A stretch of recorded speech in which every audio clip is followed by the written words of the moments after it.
Moteur? Bon, tout est prêt? Parfait. 2004.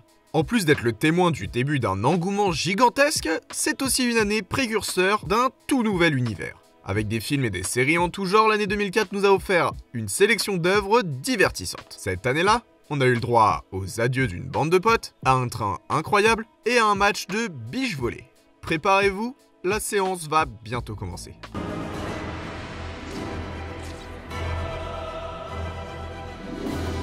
Pour ne pas changer des bonnes habitudes, 2004 marque la diffusion du 8 millième épisode des Feux de l'amour. À cette époque, on vit les débuts de Desperate Housewives,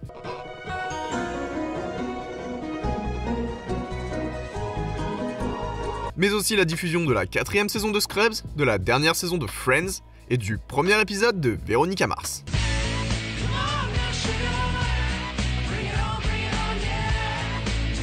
Mais l'événement télévisuel de l'année, c'est surtout le commencement de Lost, les disparus.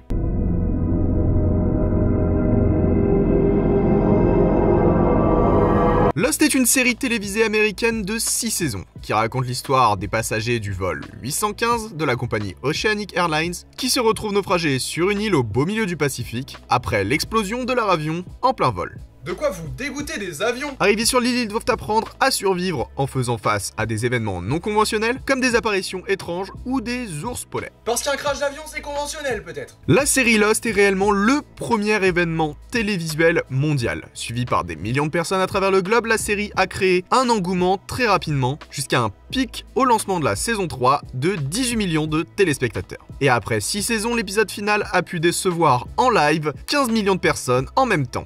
Soit la population du Cambodge. Les aventures de nos naufragés feront partie des pionnières du genre, avec une communauté de fans très active. De nos jours, avoir un show qui rassemble, qui questionne au point de voir apparaître des théories farfelues et où découlent de nombreuses fanfictions et analyses est chose plutôt commune. Il nous suffit de penser aux dernières saisons de Game of Thrones, de Breaking Bad ou plus récemment de Vendavision. Mais à l'époque, Lost est un véritable précurseur. Le show générera l'un des plus grands mystères de la télévision et le monde entier se penchera sur les énigmes et plus particulièrement sur une suite de nombres. Et qui dit engouement dit aussi référence, et c'est les Simpsons qui ont frappé un grand coup à l'époque. En effet, le soir même de la diffusion du dernier épisode de la série à succès, le générique des Simpsons nous montrait Bart écrivant sur un tableau que tout était un rêve fait par un chien. Il était pas si loin.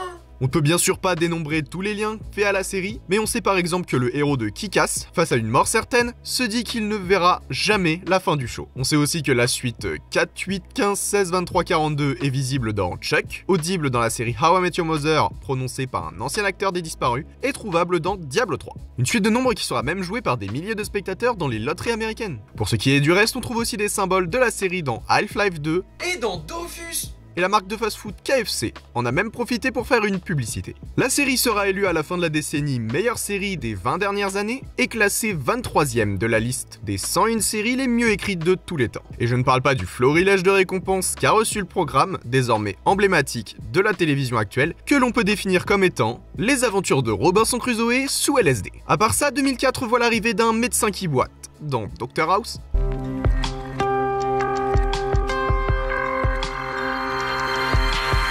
et Stargate fait son retour avec une nouvelle série.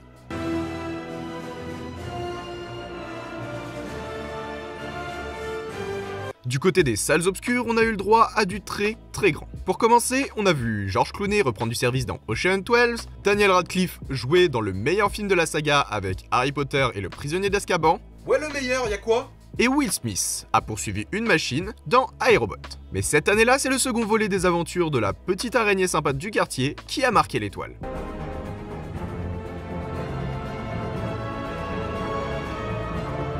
Dans ce film, on retrouve Peter qui continue à sauver le monde des petits voleurs, des grands scientifiques fous et des milliardaires trop sur deux. On retrouve une nouvelle fois Tobey Maguire, Kirsten Dunst et James Franco dans le trio de tête. Et j'adore James Franco. Le tout mis en scène par Sam Raimi. Spider-Man 2 est sûrement le film de la trilogie préféré par la communauté. Mais les The Amazing sont mieux. C'est d'ailleurs ces 3 œuvres et particulièrement ce volet qui fait prendre de l'ampleur au personnage de l'homme araignée dans l'esprit de la nouvelle génération, le faisant monter parmi les héros favoris du public avec sa sympathie et ses poches vides. Le plus pauvre des super-héros.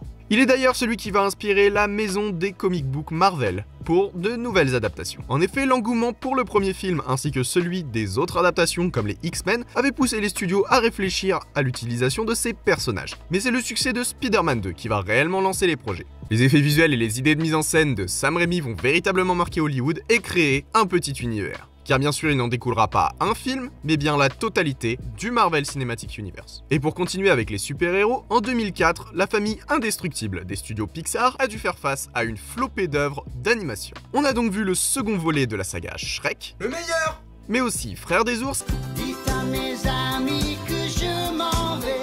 c'est l'exceptionnel Pôle Express. Et cette année-là, les studios Ghibli ont sorti, dans les pays francophones, un film diffusé au Japon 15 ans auparavant, le dénommé Kiki la petite sorcière. Pour ce qui est de la cérémonie des Oscars, c'est $1 Million Baby qui a raflé la mise en remportant 4 statuettes. En plus de celle du meilleur film, une récompense a été offerte à son réalisateur Clint Eastwood, ainsi qu'à la prestation d'actrice de Hilary Swank. Pour ce qui est du meilleur acteur, il a été remis à Jamie Foxx pour son interprétation de Ray Charles dans Ray. En francophonie, on a chanté avec Gérard Jugnot dans Les Choristes, mais aussi avec Benoît Poulvorde dans Podium. On a vu Michael Youn et sa bande de potes dans Les 11 Commandements, quand Christian Clavier et Jean Reno participaient à L'Enquête Corse. En outre, Quentin Tarantino nous a présenté Kill Bill Volume 2, Alain Chabat et les Robins des Bois racontaient la préhistoire dans Re, et M. Night Shyamalan nous faisait visiter Le Village. Avec une cote immobilière pas ouf!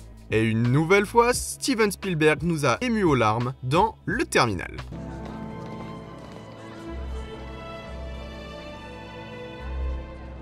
Le film raconte l'histoire de Victor, habitant de Cracovie qui se rend à New York en touriste. Une fois arrivé à l'aéroport JFK, il découvre que le gouvernement de son pays vient d'être renversé et que celui-ci est plongé dans une guerre civile. Il se retrouve alors dans l'impossibilité de pénétrer sur le territoire américain et de rentrer chez lui. L'œuvre de Spielberg est inspirée de l'histoire vraie d'un Iranien, dont je ne me permettrai pas d'écorcher le nom, qui a vécu plusieurs années dans le terminal de l'aéroport Roissy-Charles de Gaulle. Avec un drame drôle et touchant, Tom Hanks est de nouveau isolé, ce qui ne change pas de son rôle dans Seul au monde. Il signe une nouvelle fois une prestation de génie qui lui est propre et dont on a déjà été témoin grâce à notamment Philadelphia et Forrest Gump. Juste après Arrête-moi si tu peux, Steven Spielberg revient avec une histoire déchirante accompagnée comme souvent par John Williams à la musique. Récemment, c'est le film #Je suis là avec Alain Chabat qui fait un gros rappel à l'œuvre. Il nous présente un homme attendant dans un aéroport coréen pendant une longue période que sa correspondante vienne le chercher. Je n'ai honnêtement pas grand chose à dire sur le film, mais je trouve que celui-ci se perd facilement dans la grande filmographie de Steven Spielberg et j'ai souhaité rappeler que ce film était vraiment très bon, que Tom Hanks nous offrait une de ses meilleures prestations et qu'il fallait absolument le voir. En plus, il donne une astuce pour se faire du blé dans un aéroport! Et vous arriveriez à vivre dans un aéroport? Dites-moi en commentaire combien de temps vous pensez tenir. Pensez à vous abonner et dites-moi de quelle année je pourrais vous parler dans une prochaine vidéo. Et on n'oublie surtout pas le pouce bleu. Référencement! Et voilà, c'est déjà la fin de la séance. J'espère que cette projection vous aura plu. Je vous invite à bien vouloir relever vos sièges et ramasser vos paquets de popcorn. Je vous dis à la prochaine pour la découverte d'une nouvelle année avec le projectionniste. Et cette semaine, je laisse le mot de la fin à un homme en collant. Pizza minute.